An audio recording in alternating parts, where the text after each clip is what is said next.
আপনি T shirt পরবেন না? কেন? টি শার্ট পরলে কি হবে? টি শার্ট পরলে আপনার বুকের সবকিছু বোঝা যায়।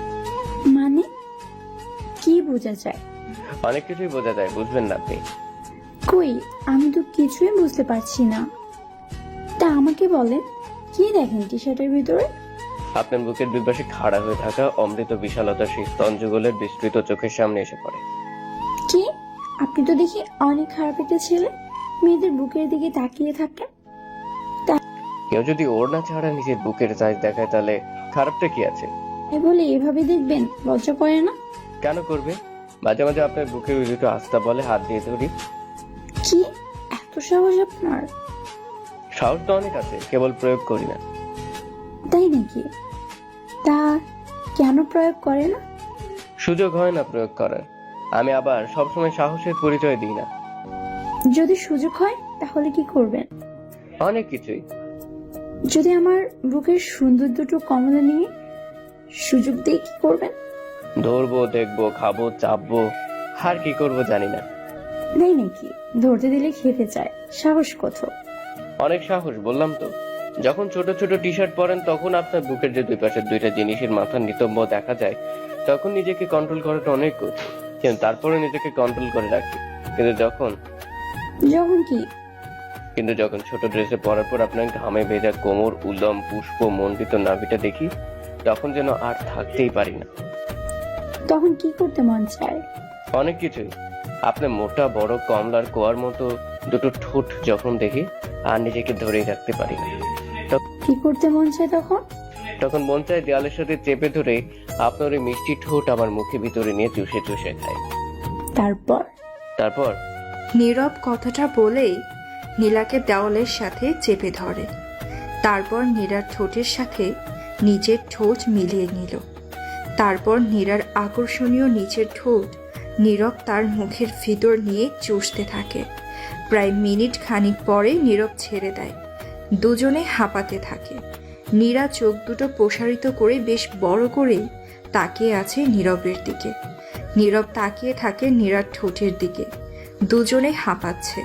নীরা হাঁপাতে হাঁপাতে প্রশ্ন করল, আপনার সাহস আসলে অনেক বেশি। আর দেখাবো?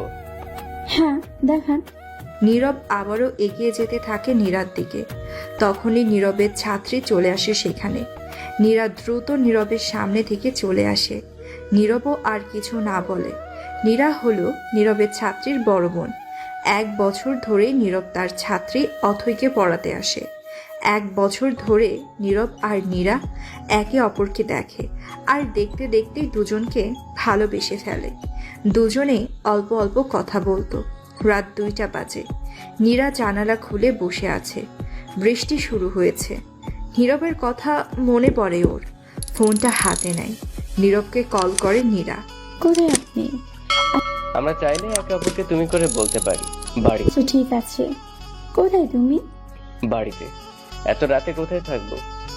বৃষ্টি হচ্ছে গুড়ি গুড়ি, তোমাকে খুব দেখতে ইচ্ছে করছে। কালকে তো পড়াতে আসবো। হ্যাঁ জানি, কিন্তু তোমাকে খুব দেখতে ইচ্ছে করছে এখন। এত রাতে? আসো না একটু বাসার নিচে। আচ্ছা ঠিক আছে। নীরব বাড়ি থেকে বের হয়, হাতে একটা ছাতা। 20 মিনিটের রাস্তা নীরাদের বাড়ি। নীরব 20 মিনিট ধরে হেঁটে নীরাদের বাড়ির সামনে আসলো। নীরবকে দেখতে পায় নীরা। নীরা চুপি চুপি দরজা খোলে। তারপর দৌড়ে বাড়ির নিচে চলে আসলো। নীরবকে দেখে দৌড়ে আসে ওর কাছে। নীরবের ছাতার নিচে চলে আসে নীরা। তারপর শক্ত করে নীরবকে জড়িয়ে ধরে। এই দিয়ে সেকেন্ডবার ওরা এতটা কাছে আসে। নীরব, অনেক ভালোবাসি তোমাকে। আমিও ভালোবাসি, কিন্তু এত রাতে ডাকলে কেন? চলো আমরা ঘুরবো। এত রাতে বৃষ্টির মধ্যে? হ্যাঁ, কেন, কোনো সমস্যা? তুমি কি পাগল হয়ে গেলে? ভালোবাসি, পাগলামি, লুচ্ছমি সব চলে। দুজন দুজনের প্রতি ভালোবাসাটা সারা জীবন থাকলেই হবে। ঠিক আছে। জানো নীরব, আমার খুব ইচ্ছে বৃষ্টি হবে, তোমার হাত ধরে রাস্তায় হাঁটবো, একটা ছাতায় দুজন গুটিসুটি মেরে হাঁটবো, তুমি এক হাত দিয়ে আমায় পেঁচিয়ে রাখো, আমি তোমাকে এক হাত দিয়ে পেঁচিয়ে ধরে তোমার বুকের উদম আকর্ষণে বহু এক্সপেন্সিভ নিতম্ব একটা হাত রাখবো, তারপর ছাতার আস্তে আস্তে চাপতে থাকবো, ধরে রাখবো। ইস, এত রোমান্টিক কেন? ওরা দুজনে হাঁটছে। নীরব সত্যি এক হাত দিয়ে নীরার বুকের একটা অংশ চেপে ধরল।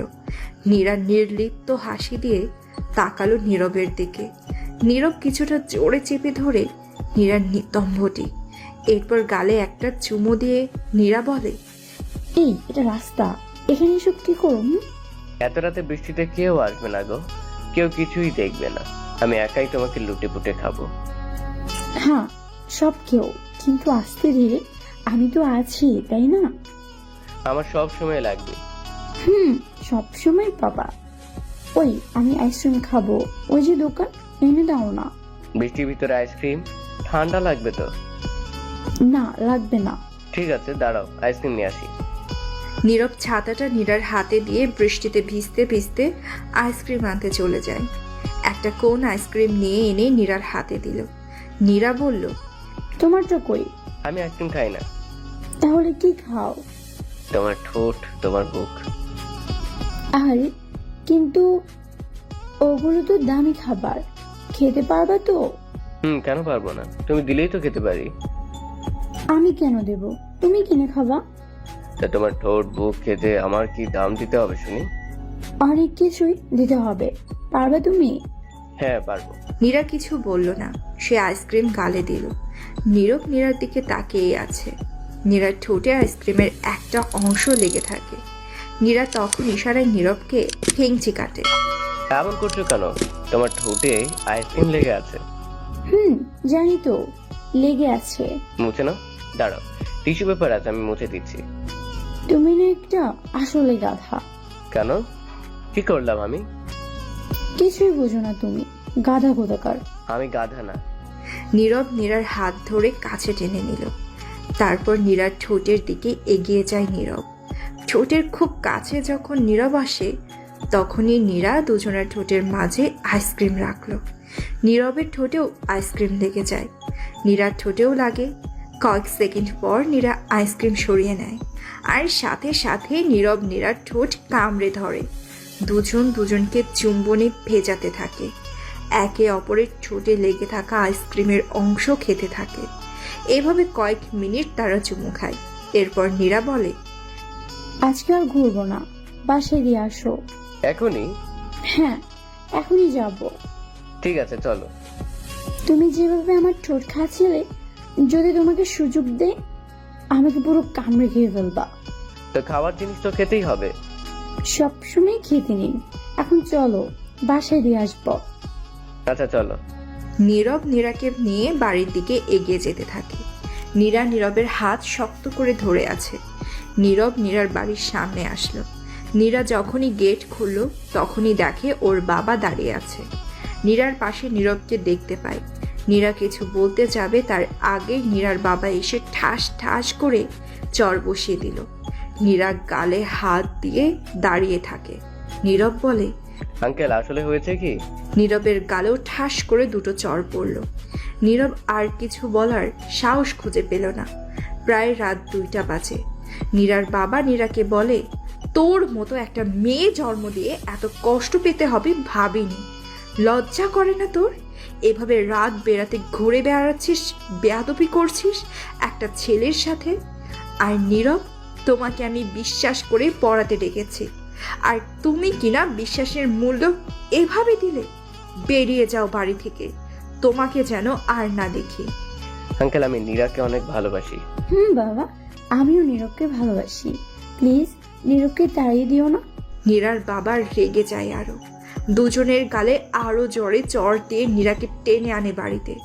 তারপর নীরাকে নিজের ঘরে রেখে বাইরে থেকে দরজা আটকে দেয়। নীরব বাইরে থেকে নীরাদের বাড়ির দিকে তাকিয়ে থাকে। কান্না করা ছাড়া উপায় নেই। নীরব সেখান থেকে চলে আসে। পরের দিন নীরা ফোন দেয় নীরবকে। নীরব, আমাকে এখান থেকে নিয়ে চলো, আমি তোমাকে ছাড়া থাকতে পারবো না, আমি তোমাকে মিস করছি অনেক। চিন্তা করো না, আমি তোমাকে বিয়ে করবো নীরা। তোমাকে ছাড়া আমিও যে থাকতে পারবো না। তুমি কি আসতে পারবা আমার কাছে? পারবো, তোমাকে ছাড়া যে আমি চলতে পারবো না, আমি তোমার কাছে আসবো। চলে আসো আমার কাছে। রাখছি, বাবা আসছে, ফোন অন রাখবা। নীরার বাবা রুমে আসে। নীরাকে ফোনে কথা বলতে দেখে ফোনটা কেড়ে নেয়। দেখে নীরবের নাম্বার সেভ করা, সাথে সাথে ফোনটা আছাড় দিয়ে নীরার সামনে। নীরা কান্না করতে করতে বলে, এমন করো না বাবা, প্লিজ আমার ফোন এনে দাও, আমাকে নীরবের কাছে যেতে দাও। নীরার বাবা নীরাকে আবারও চড় দেয়। নীরা চুপচাপ বসে আছে। নীরার বাবা নীরাকে জানিয়ে দেয় কালকে নীরার বিয়ে হবে। নীরা যেন আকাশ থেকে পড়ে। নীরা পাগলের মতো করে কান্না শুরু করে। নীরার বাবা চলে যায়। নীরা সারাদিন নীরবের সাথে যোগাযোগ করার চেষ্টা করে, কিন্তু কোনোভাবেই তার সম্ভব হয় না। নীরা না খেয়ে বসে থাকে। পরের দিন সকালে নীরার বোন আসে নীরার রুমে। নীরার বোনের হাতে ফোন। নীরাকে ফোনটা দেয় যেন নীরা নীরবের সাথে যোগাযোগ করতে পারে। তাড়াতাড়ি নীরা ফোনটা হাতে নিয়ে নীরবের নাম্বার লাগিয়ে কল দেয়। নীরব রিসিভ করে। নীরা কাঁদতে কাঁদতে বলে, নীরব আমাকে নিয়ে চলো, আজকে আমার বিয়ে, বাবা জোর করে আমাকে বিয়ে দিচ্ছে, তুমি আমাকে এখান থেকে নিয়ে চলো। তোমার ফোন কেন বন্ধ ছিল? কতবার তোমাকে কল দিলাম, কলই যায়নি, কি হয়েছে? আমার ফোন বাবা ভেঙে ফেলেছে, আজকে বিয়ে দিবে আমাকে, তুমি আমাকে নিয়ে চলো প্লিজ। চিন্তা করে না, তুমি বাড়ি থেকে বের হতে পারবে? পারবো, তুমি থাকবে। আমি গাড়ি নিয়ে তোমার বাড়ির সামনে আছি, যতক্ষণ না বের হবে আমি সেখানেই থাকবো। নীরা ফোন কেটে দেয়। নীরাকে জোর করে বিয়ের জন্য সাজাতে থাকে। সকাল গড়িয়ে দুপুর হয়। নীরার বোন দরজা খুলে দিয়েছে। নীরা দৌড়ে বাড়ি থেকে বের হয়। দূরে নীরব দাঁড়িয়ে থাকে। নীরা দৌড়ে নীরবের কাছে আসে। নীরবকে শক্ত করে জড়িয়ে ধরে। জলদি চলো, বাবা এখনই চলে আসবে। চলো, তোমাকে নিয়ে অনেক দূরে চলে যাব। নীরার হাত ধরেই গাড়িতে উঠে নীরব। তারপর ড্রাইভ করে গাড়ি চালাতে থাকে। শহর ছেড়ে একটা কাজী অফিসের সামনে এসে গাড়িটা থামে। দুজনে কাজী অফিসে ঢুকে বিয়ে করে নিল। কাজী অফিস থেকে বের হয়। দুজনে বিয়ে করে ফেলেছে। ওরা দুজন এখন স্বামী স্ত্রী। শহরের বাইরে একটা হোটেলে আসে দুজন। একটা রুম বুক করে। দুজনেই সেই রুমে উঠল। নীরা ফ্রেশ হয়ে বিছানায় বসে, নীরবও ফ্রেশ হতে চলে যায়। কিছু সময় পর নীরব বের হয়। বিছানায় সদ্য বিয়ে করা বউকে দেখল চুপচাপ বসে আছে। নীরব কাছে যায়। নীরা সালাম করে নীরবকে। আজ আমাদের বাসর রাত, তোমাকে দেওয়ার মতো এখন কিছুই নেই। ভালোবাসা দিও, সারা জীবন আমার পাশে থেকো। নীরব নীরাকে জড়িয়ে ধরে। নীরা কিছু সময় কান্না করে। নীরবের বুকে চুমু দেয়। নীরব নীরার কপালে চুমু দিল। নীরার গা থেকে নীরব শাড়িটা খুলে ফেলে। নীরার কেবল তার আকর্ষণীয় দুটো জায়গাতে কাপড় দিয়ে ঢাকা আছে। নীরা লজ্জাতে তাকাতে পারছে না। নীরাকে বিছানায় শুয়ে দিল নীরব। তোমাকে আজ অনেক কাছে পেলাম। তুমি অনেক আদর করো, তোমার বুকের চারপাশ আমি চুমু খাবো। সবখানে চুমু খাও, ধরো সবকিছু, সব জায়গাতে স্পর্শ করো। ভালোবাসি আমি। আমিও ভালোবাসি। দুজনেই ভালোবাসার স্রোতে ভেসে যেতে ব্যস্ত থাকে।